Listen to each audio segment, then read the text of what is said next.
ஒரு பேஷண்ட்டுக்கு இப்போ தைராய்டு ப்ராப்ளம்னு வராங்கன்னு வச்சுக்கோங்க, அவங்களுக்கு எப்படி தெரியும் அவங்க போய் தைராய்டு செக் பண்ணணும், அவங்களுக்கு இந்த மாதிரி ப்ராப்ளம் இருக்கணும்? Normal people don't need testing. இப்போ உடம்பு முடியல, ஜஸ்ட் டயர்ட்னஸ் ஜாஸ்தியா இருக்கு, மோஷன் போறது கஷ்டமா இருக்கு, கொஞ்சம் வெயிட் போடுற மாதிரி இருக்கு, இல்ல காலையில எழுந்துக்கிறது கஷ்டமா இருக்கு. ஸோ இந்த மாதிரி சிம்டம்ஸ் இருக்கிறவங்க ஒரு பிளட் டெஸ்ட் எடுத்துட்டா இட்ஸ் ஈஸி டு ஐடென்டிஃபை.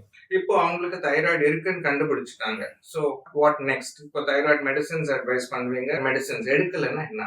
இப்போ ஒன்ஸ் ஐடென்டிஃபைட் இமீடியட்டா ட்ரீட்மெண்ட் ஆரம்பிக்க மாட்டோம். பார்டர் லைனா இருக்கவங்களுக்கு ஒரு ஒன்ஸ் ஆர் ட்வைஸ் செக் பண்ணிட்டு then we move on to treatment. ரொம்ப அண்டர் ஆக்டிவா இருக்குன்னா we start immediately on treatment. நிறைய பேர் கேட்கிற கேள்வி இதுதான், தைராய்டு மெடிசின்ஸ் ஒரு வாட்டி ஆரம்பிச்சுட்டா லைஃப் லாங் எடுத்துதான் ஆகணுமா? அதுக்கு தான் நம்ம இந்த 1 or 2 டெஸ்ட் பண்றது. முதல்ல ட்ரீட்மெண்ட் ஆரம்பிப்போம், எவ்வளவு தேவைப்படுதுன்னு பார்ப்போம். 1 வருஷத்துலயோ 2 வருஷத்துலயோ doubtful பர்சன்ஸ்க்கு we do a stop gap check. ஓவராலா பார்த்தோம்னா ஒரு 80% will go on to need treatment lifelong. ஒரு 15 to 20% தான் will be able to come off medicines.